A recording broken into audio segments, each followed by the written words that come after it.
Hello and welcome back to Square Mile of Murder. I'm Kat and today we've got another upcycled Patreon episode from the mother tier because Taylor's still not quite up to recording, so we wanted to give it another week just to make sure that she's alright. So this is I think this is the third or fourth bonus episode we did for that tier on Patreon, so that's from summer 2020, so quite old now. We hope you enjoy it. It's an old Victorian case, the kind that we find really interesting, so hopefully you will as well. And then next week we will be back with a new episode. It'll be December, so we'll be into Spy Month, yeah, we're getting really excited about. So we will see you all next week with a new episode. Thank you for bearing with us, and yeah, wishing Taylor all the best. So enjoy this episode on Amelia Dyer and Victorian baby farming.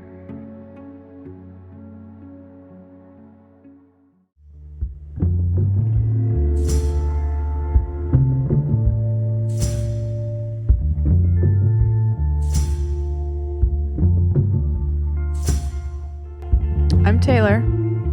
I'm Kat. And welcome to this month's Square Mile of Murder Patreon bonus episode. We've got something a bit different for you this week.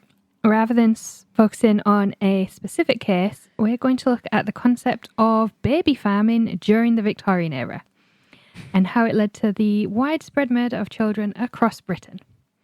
Just another lovely episode for you. But we promise no more dead babies for a month. Maybe a couple of months. Yeah, let's shoot for a few months. Yeah. Yeah, I think it's one of the next Patreon episodes we have planned is a fun one. So yes, look I'm out very for excited that. about this. Yeah, me too. So, yeah, no more dead babies. Fewer dead babies. More laughs. Yeah. So before we get into this, first we need to understand exactly what baby farming was. Because, like, if you're picturing babies in, like, plant pots wearing headbands that look like sunflowers, then that's not quite what we're talking about. Rather than cute little babies in plant pots, baby farming was the practice of accepting the custody of a child in exchange for payments. Now, some baby farmers would take in a child for regular payment, whereas others would adopt them for a large lump sum. So it was kind of like an early version of what we now think of as foster care and adoption, but it wasn't regulated or controlled as it is now. And some farmers would set up as lodgings for unwed expectant mothers, and after giving birth, the mothers would leave the child with the landlady until they found employment and then had the money to actually look after their child and could take them back. So the practice was common in Britain throughout the Victorian era, and it was also known to happen in Australia and the USA, although it was not as common in those places as it was in Britain.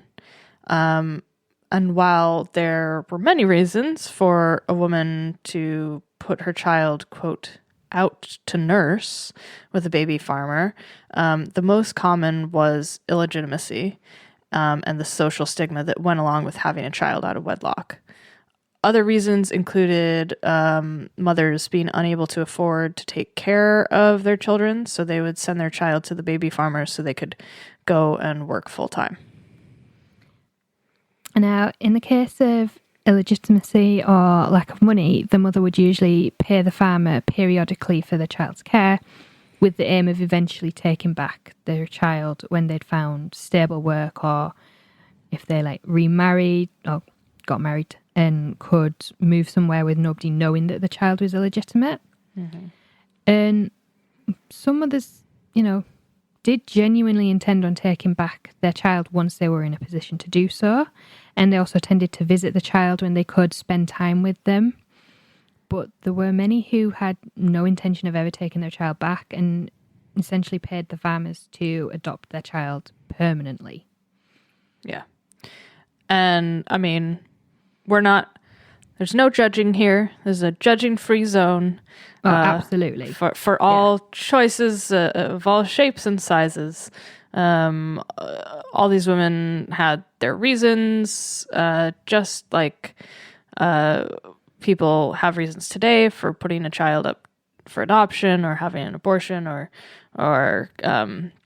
getting help from social services. And so just like that, these women in the Victorian era all had their reasons for giving their children away to these so-called farmers.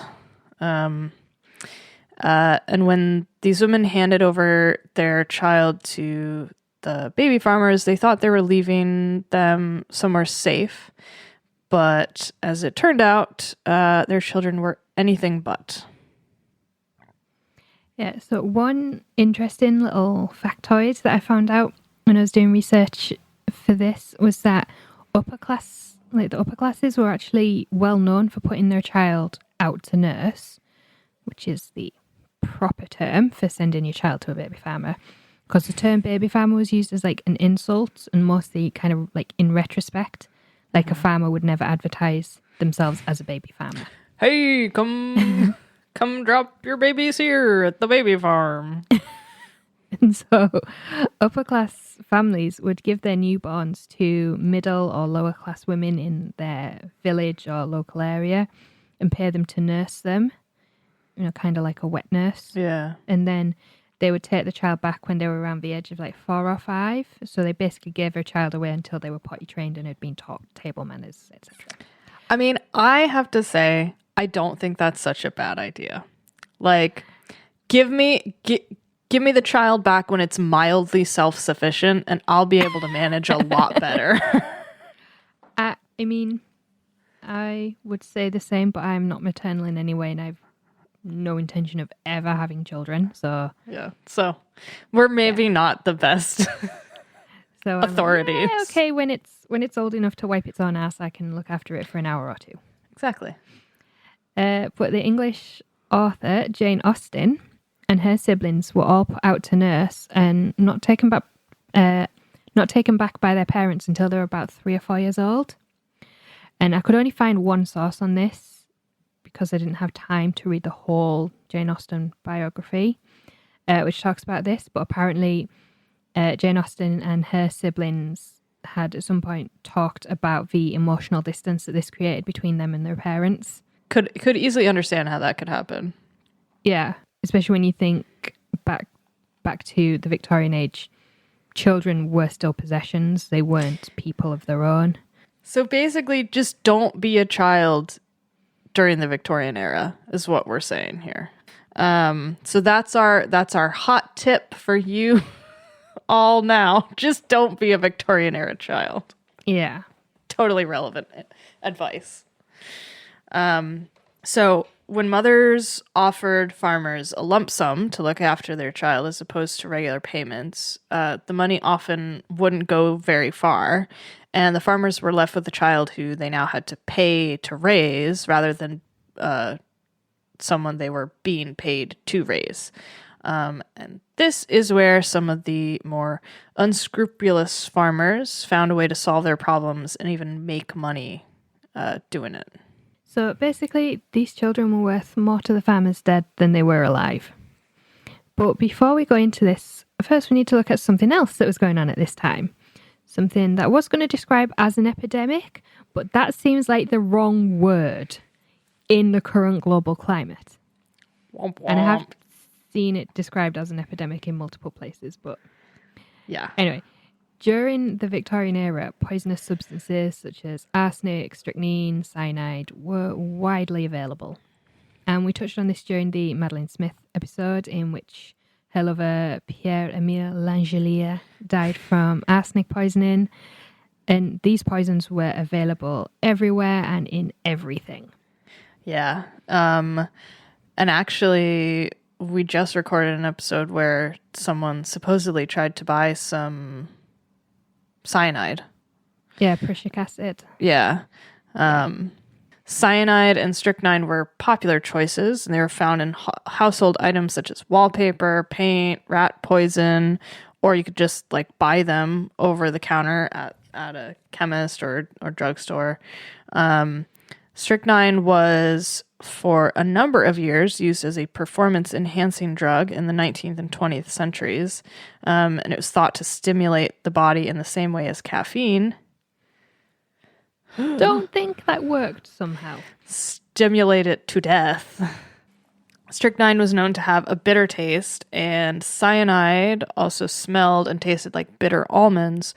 Arsenic, on the other hand, was an odorless, tasteless white powder that could be slipped into pretty much anything. Like cyanide and strychnine, arsenic was found in a whole bunch of crap, including common household cleaners, again, wallpaper, rat poison, flypaper, face creams, makeup, and even medicine. Because nothing will cure your common cold like some good old cyanide. No, that was arsenic. Oh, arsenic. Sorry. Either one will do. Just give me all of them, really. So, along with poisons being available in pretty much every shop, as though they're a Starbucks or Costa Coffee, something else was becoming readily available in Victorian Britain, and that was life insurance. Can you tell where we're going with this? Oh, yeah. So nowadays there are actually restrictions in the UK on insuring your children's lives. But in Victorian times, you could insure a child or spouse fairly easily with very few questions asked.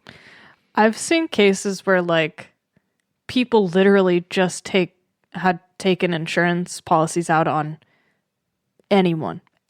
Like that guy down the road, and then they killed him and then collected the insurance. Yeah, I'd seen like loads of things like that, like on, like forensic files and things like that, where they're like, okay, so this person, just tripped and fell off a cliff, but they happen to be with their neighbors, cousins, aunties, dogs, best friends, sister, who just happened to take out life insurance on them.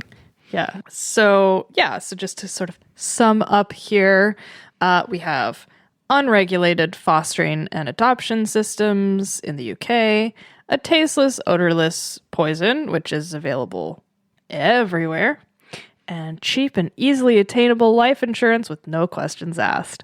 Where do we think this is going? And it's important to point out that there were like perfectly innocent families out there who fostered or adopted these children. And in fact, the majority would have been perfectly normal people just needing, maybe an extra bit of income, or they're just nice people with time and money to take on an extra child, or people who couldn't have children of their own. Mm. And so, as always, it is just this small minority. But boy, were they bad. So with arsenic easily available, many farmers would poison the child, whilst others would suffocate or drown them. Lovely. Whatever way they chose, the whole thing that would be recorded as a tragic accident and everyone would move on. I mean, children do get into everything, climb into everything. So maybe your arsenic just wasn't secured properly, or they fell into a bowl of water face down. So, tragic accident. And if the parents had any suspicions of foul play, most of the time they either couldn't afford to do anything about it. Police weren't exactly that bothered. And oftentimes, the social stigma attached to unwed mothers or even working mothers at that time meant that people were too afraid to speak up. Which makes sense. Yeah, and back in the Victorian times as well, like, good character was synonymous with innocence. Yeah. So, this unwed single mother versus this upstanding couple who took in someone else's child. Yeah, totally. So some farmers would just take the lump sum offered to them by the parent and quickly kill the child, but others would use that money to insure the child with them as a beneficiary in the event of the child's death. And then the child would mysteriously die and the farmer would collect the life insurance money. and then they would take in another child and continue the cycle. Rather than outright murder the children in their care, some farmers would simply neglect the children and allow them to starve or develop fatal illnesses. Yeah, and I actually read that those that just neglect them and left them to die, they would often actually just drug them with so there's it's like a mixture of cough syrup and some kind of like opiate drug that would basically just keep them very docile while they were dying. And they just give them that and leave them in a corner. This is such an uplifting episode. Yeah. It's great. I don't know why I chose this one. I just thought, it's different. It is interesting, but also a downer. Yeah. And we are talking well over 100 years ago. So today, if someone was a habitual claimant on any kind of insurance, usually they would eventually be caught out because it shows up on insurance providers' databases, how many times you've claimed, what you've claimed or tried to claim for.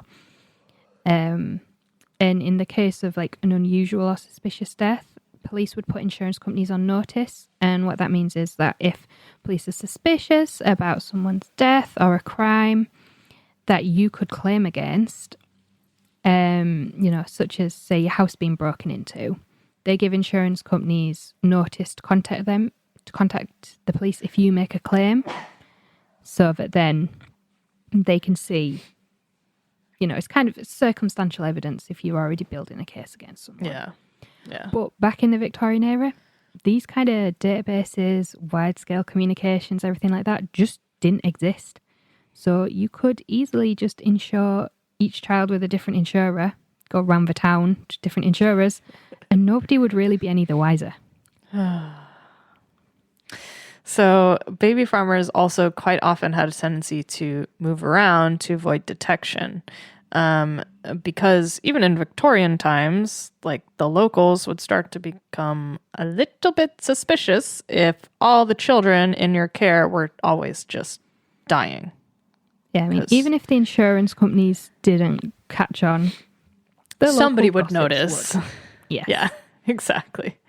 And we should also point out that infant mortality was high in the Victorian era, and it wasn't like super unusual for a child to die in the first year of their life, no matter what kind of home they grew up in.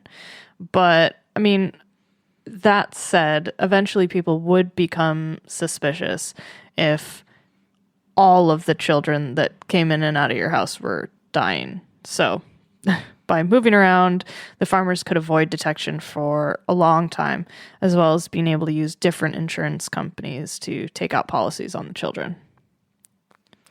And by the 1850s, poisoning deaths had become such an epidemic in the UK, and that is how it's described, that the Arsenic Act was signed into law. And this law required those who sold arsenic to keep a record of who had bought it, and it had to be signed for by the buyer, and it also required arsenic to be coloured an indigo blue colour to make it harder to disguise or mistake for another white powder. And some poisoning deaths were accidental. It is white powder. It could be mistaken for salt or sugar or literally anything. It was in face cream, everything. So dyeing it blue was supposed to help stop that. Unfortunately, this did little to stop the number of children dying at the hands of baby farmers.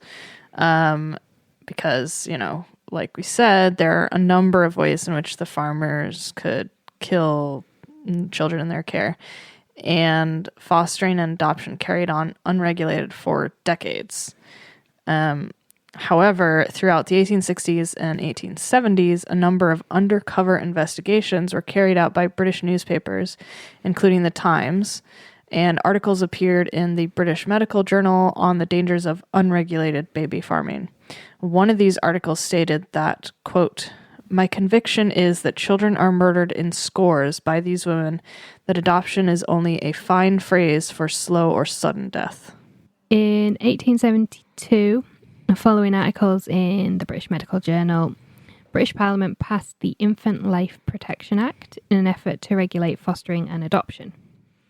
The Infant Life Protection Act required foster parents to register with the local parish, so it was essentially under the control of the local church, and those who fostered with good intentions did register, but obviously those who were using fostering as a way to make money weren't going to register unless they were forced to. Yeah. And so despite the early efforts of lawmakers, the practice of baby farming continued for the rest of the 19th century. Sadly.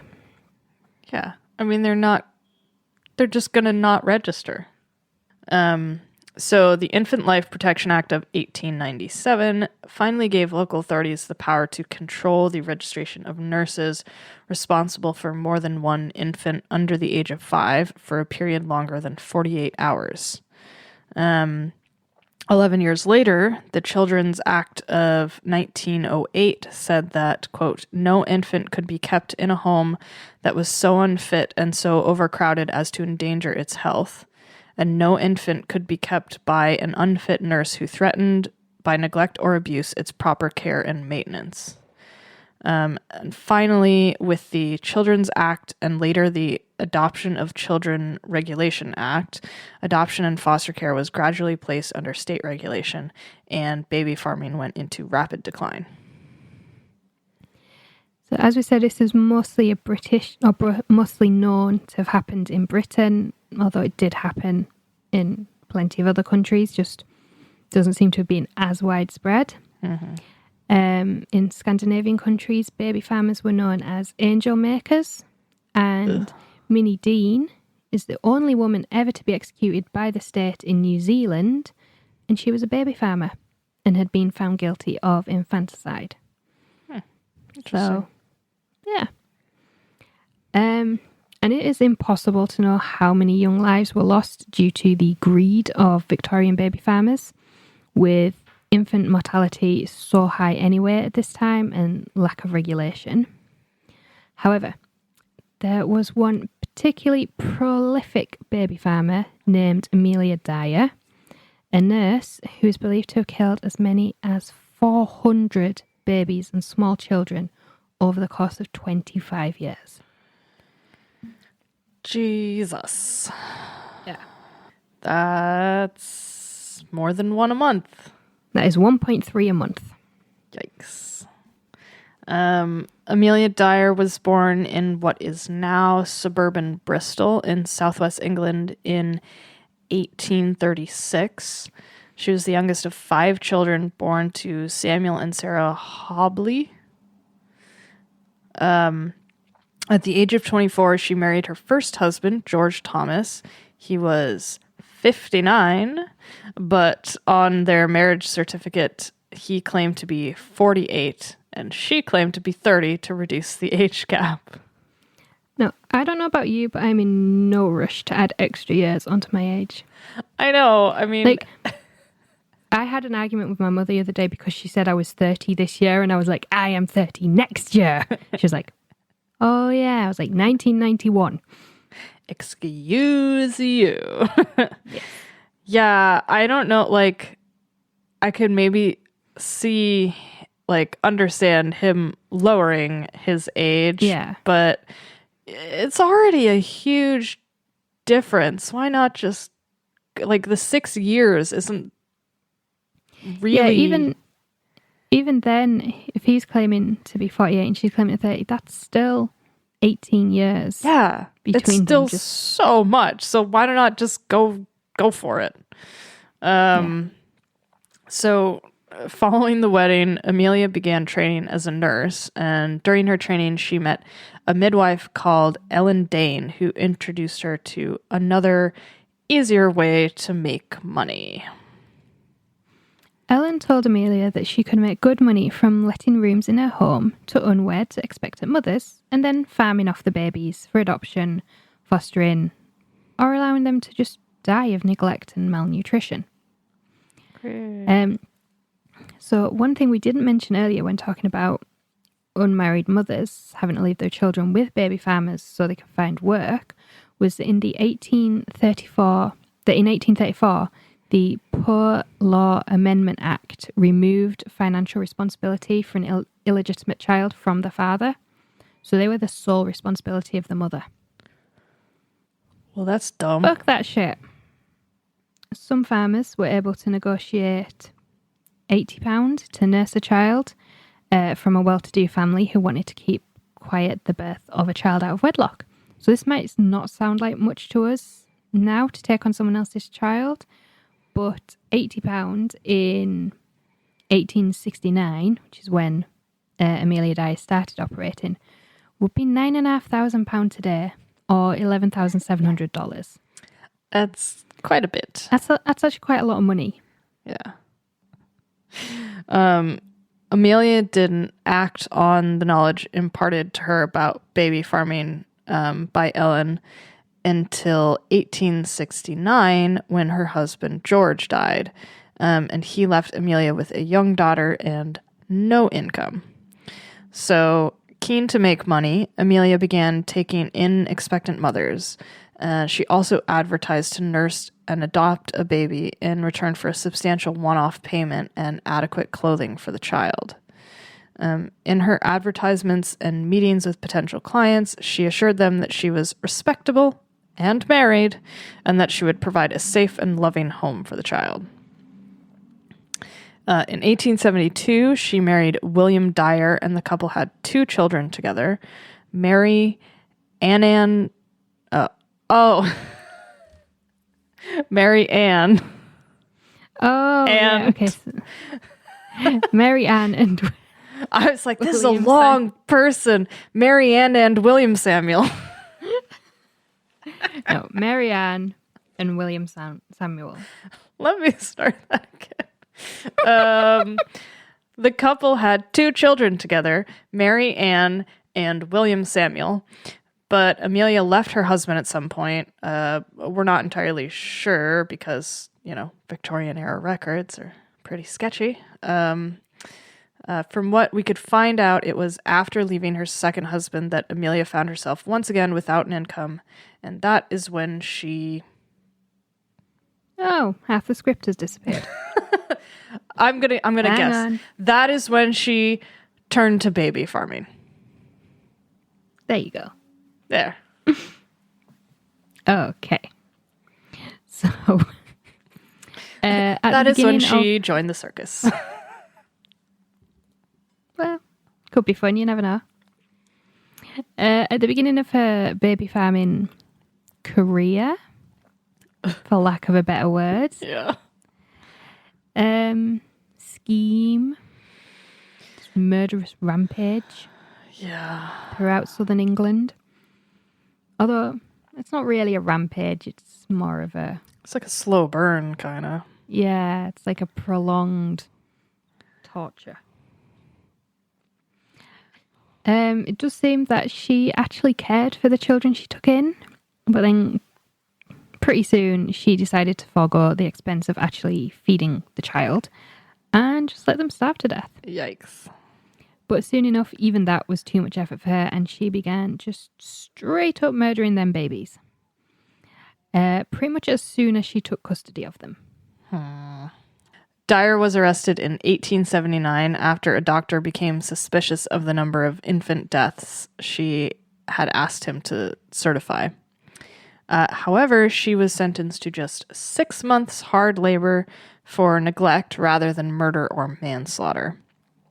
Dyer and those around her claimed that the 6-month sentence was enough to destroy her mentally, and upon her release, she tried to return to nursing and had spells in psychiatric hospitals. So Dyer went back to baby farming, but she also began abusing alcohol and opiate substances. And she quickly realised that she'd made a mistake by asking doctors to verify and certify the deaths. And so instead, she began disposing of bodies herself. I mean, yeah, that is more efficient, unfortunately. Yeah. She was, however, now on the police radar. And, having been sentenced for neglect. And she was conscious that parents would also at some point come looking to reclaim their children, and without a death certificate, she had no excuse for the child being absent from her care. Oh, little Jimmy, he went out for a pack of cigarettes and he never came home. He went and joined a circus. Yeah. At some point in the late 1880s / early 1890s, Dyer began to involve her daughter, Mary Ann, and son-in-law Arthur in the family baby farming business. The family frequently relocated to different towns around southern England and used many different aliases to escape the police or parents looking to reclaim their children. And Mary Ann helped her mother to dispose of the bodies of the murdered babies. But her murderous money-grabbing scheme came to an end in 1896. In January 1896, 25-year-old Evelina Marmon gave birth to an illegitimate daughter named Doris in a boarding house in Cheltenham. She quickly sought offers of adoption and placed an advertisement in the Bristol Times and Mirror newspaper that read, "Wanted, respectable woman to take a young child." Evelina intended to go back to work and hoped to eventually reclaim her child once she had enough money. Coincidentally, next to Evelina's ad was one which read, "Married couple with no family would adopt a healthy child, nice country home, terms, £10." Evelina responded to a Mrs. Harding, and a few days later she received a reply from Oxford Road in Reading. Mrs. Harding wrote, "I should be glad to have a dear baby girl, one I could bring up and call my own." She continued, "We are plain, homely people in fairly good circumstances. I don't want a child for money's sake, but the company and home comfort. I and my husband are dearly fond of children. I have no child of my own. A child with me will have a good home and a mother's love." Now, Evelina wanted to pay a more affordable weekly fee for the care of her daughter, but Mrs. Harding insisted on being given a single payment of £10 in advance. And Evelina was in dire straits, so she reluctantly agreed to pay the £10. And in late March, so the baby would be about 2 months old, Mrs. Harding arrived in Cheltenham. And we all know how much I love to look up inflation rates and the like, so £10 in 1896 would be about 1,300 today. So that is a lot of money to pay in advance to a stranger you've never met to look after your child. So that does show just how sort of desperate her circumstances were. Yeah. Do we know, like, so how long, like, if this had been a legitimate deal, like how long that £10 would have covered for care? I'm not sure, because from what I can find, it was like a lump sum and it was like one-off, and after that the farmer covered the cost of raising a child. It's the others, it was like an ongoing thing. So I'm not really sure, to be honest. Interesting. It seemed that everyone kind of had their own arrangements. Everyone had their own system. Yeah. So Evelina was surprised by Mrs. Harding, who we probably could have guessed by now is Mrs. Amelia Dyer. Yeah.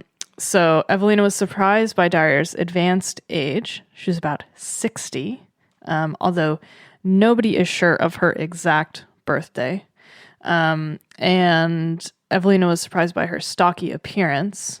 But because Dyer was affectionate towards Doris, Evelina handed over her daughter and a cardboard box of clothes. Still distressed at having to give up care of her daughter, Evelina accompanied Dyer to Cheltenham Station and then on to Gloucester. She returned to her lodgings, quote, a broken woman. A few days later, she received a letter from Mrs. Harding saying all was well. Evelina wrote back but received no reply. But Dyer didn't travel to Reading as she told Evelina she would. She instead went to 76 Mayo Road in Willesden in London, where her daughter, Polly, now 23, was living, and Dyer quickly found some white dressmaking tape and wound it twice around the baby's neck and tied a knot. Unfortunately for baby Doris, death would have been slow and painful. And Dyer later said, "I used to like to watch them with the tape around their neck, but it was soon all over with them." Yikes. That just shows you how evil this woman was. Yeah. The following day, a second child was brought to the house on Mayo Road, a young boy named Harry, and Dyer removed the dressmaking tape from the body of baby Doris and tied it around Harry's neck to kill him in the same way. Dyer then paid the unsuspecting landlady, and she and her daughter fled with the bodies wrapped in a carpet bag, and the clothes that Evelina had given Dyer for Doris were taken to the pawnbroker's shop. I mean, she's not even just content with killing the baby and taking the money. She's got to then sell the clothes as well. And that's every. I don't know why, but that just makes it so much worse. Like, no, it does, because it's like it's just even more opportunities to make money. That's all she's interested in. Yeah, so Dyer took the bag containing the two bodies to Reading, where she weighted it down and put it into the river. However, a few days earlier, the body of a young girl had been found in the River Thames, and it was traced back to a Mrs. Thomas, which was one of Dyer's many aliases. In the bundle that the child was wrapped up in, there was an old train ticket stub with the name Mrs. Thomas and an address written on it. Now, unfortunately, this wasn't classed as enough evidence to arrest or even interview Mrs. Thomas, so police devised a plan. The police placed her under surveillance and decided to use a young woman as a decoy. They arranged for the young woman to meet with Dyer at her home under the pretense that she needed someone to look after her newborn baby. But instead, detectives turned up at the house, and then they raided her home. The officers were struck by the stench of decomposition, but there were no human remains found on the premises. Police did, however, find the same white dressmaking tape that had been used to kill the child who was found in the Thames just days before Dyer killed baby Doris, as well as telegrams and letters arranging for the adoption of numerous children. Like, if you're going to be running, like, a baby farming scheme, destroy the letters. Yeah. It's like well, I mean, she was a serial killer. It's like serial killers keeping trophies. Yeah, just don't leave a paper trail. Yeah. It's not going to help you. Top tips. Yeah. We shouldn't really be giving tips to successfully commit crimes. No. So don't listen to our top tips. No. So police discovered that more than 20 children had been handed over to a Mrs. Thomas in the previous 3 months. And this rate of murder over the 20 years that she was known to be operating as a baby farmer is what led to the estimated number of 400 victims. Yeah, I think I said 25 years earlier. It was 20 years. Jeez, so that's an even tighter time frame. But there's no like exact records, obviously, of like where she was, and of it, like let's say because of the circumstances of the mothers. There's no paper trail, so nobody really knows. Yeah. But that is I think the conservative estimate is like 200, but based on that, it's the upper bracket is 400 victims. So, but at that, I mean, even at that conservative estimate of 200, like she would be 10 a year. But like, wouldn't that make her one of the most, if not the most prolific serial killers ever? Yes. And it's interesting, and we're going to get onto that in a bit. Ah, okay. Jump the gun. Because I have some thoughts about that. Okay. So yeah, Dyer was arrested on April 4th and charged with murder. Her son-in-law Arthur was charged as an accessory.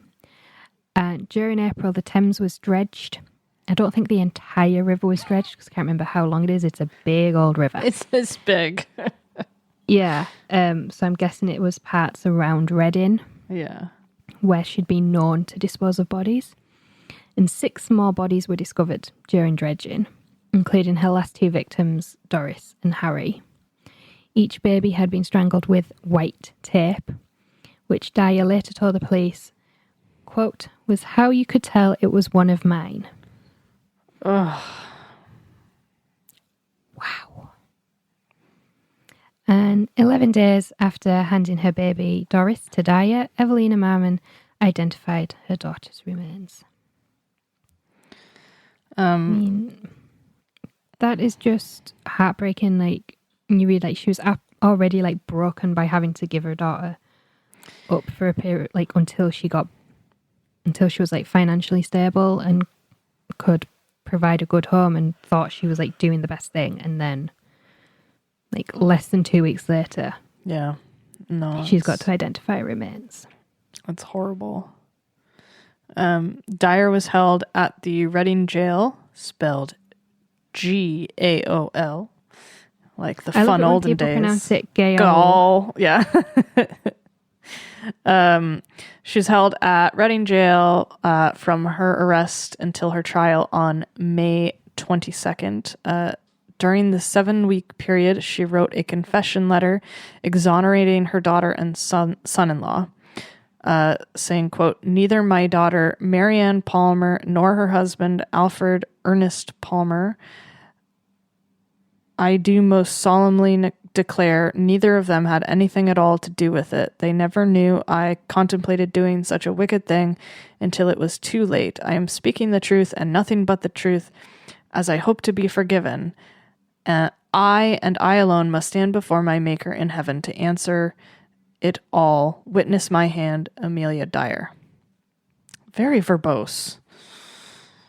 Yeah, and what's interesting is there's 2 names that are given in like when you're reading about this. 2 names are given for her son-in-law. Yeah, Arthur. So there's Alfred Ernest, and Arthur. So I don't really know which one. Just pick the one. Also, at one point, she went to Polly's house. But who's Polly? Yeah, so Polly is the name. Polly is a nickname for Marianne. Okay. That makes more sense.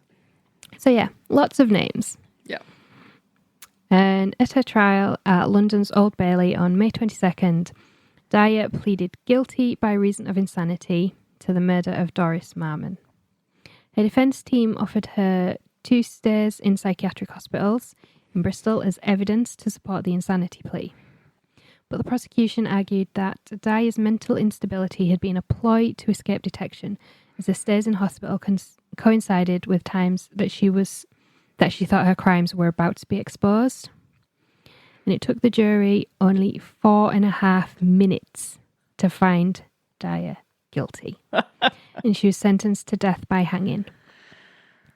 And in the 3 weeks between her trial and execution, Dyer filled 5 exercise books with her last true and only confession.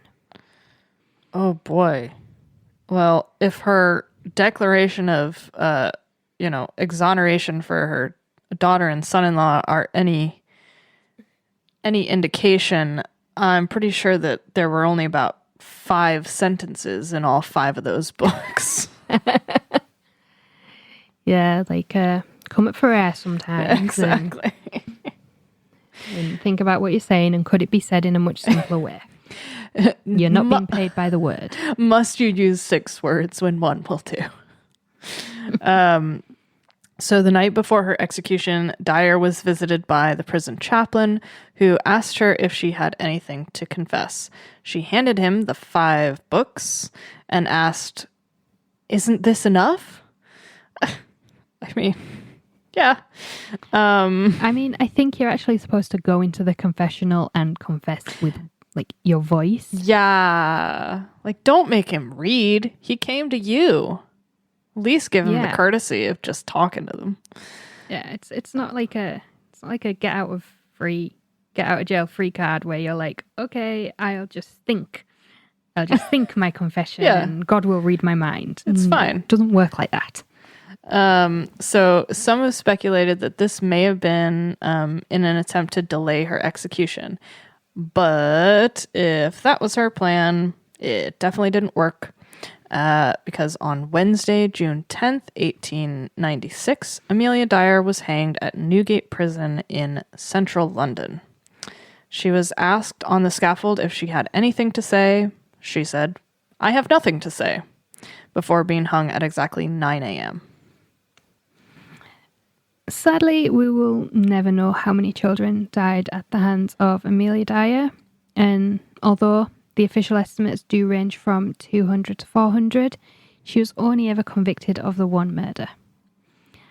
And there is a sort of fringe, it's not even a fringe theory, it's like a fringe theory that Amelia Dyer may have been Jack the Ripper.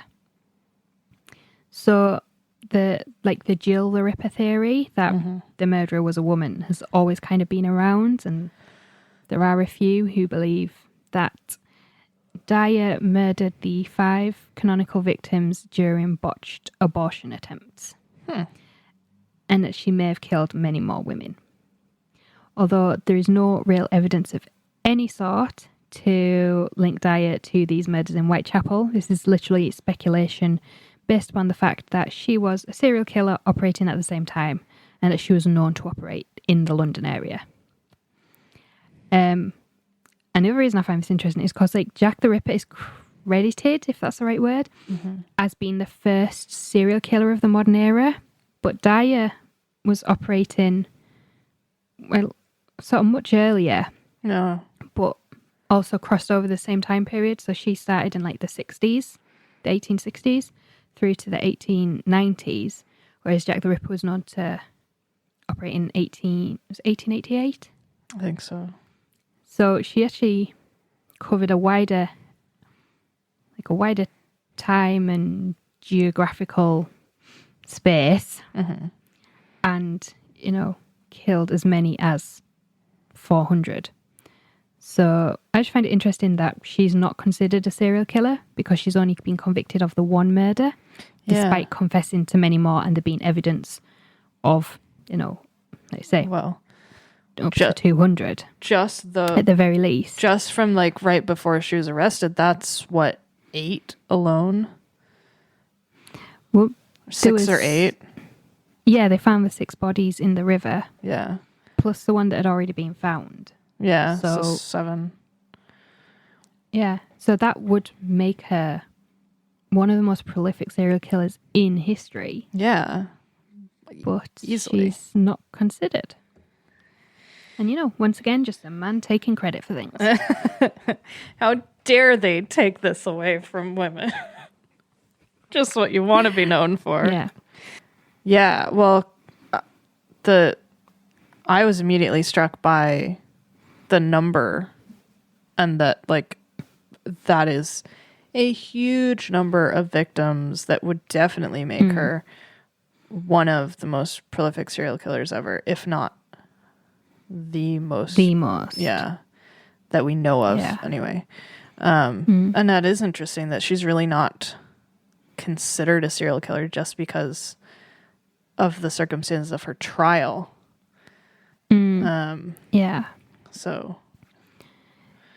Yeah. But it's interesting that, we talked about it in the Ray and Faye Copeland episode, where they were, or at least he was a serial killer, but it was literally financial gain. It was about money.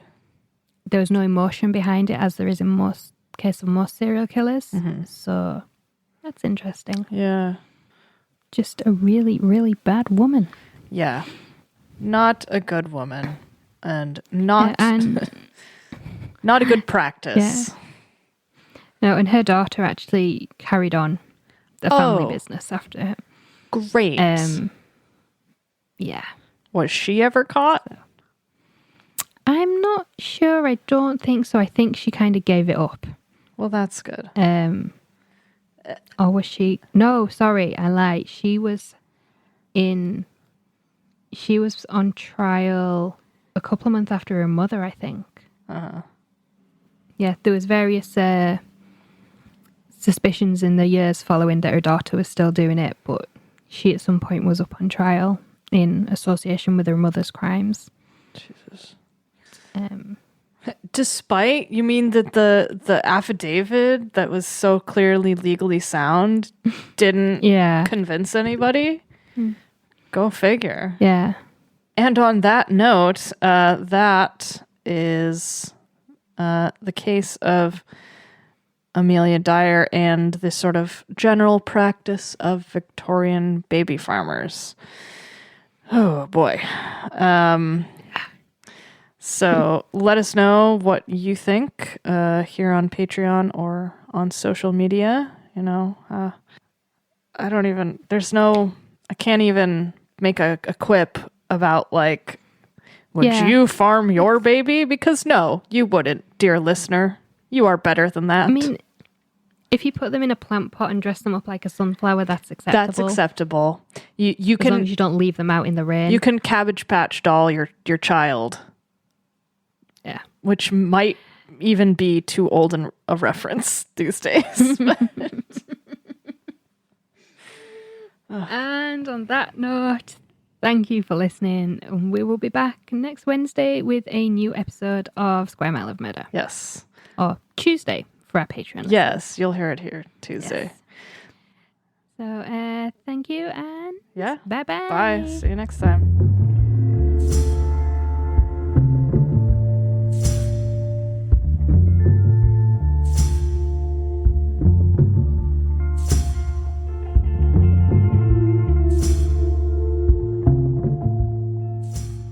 Cabbage Patch your child. What?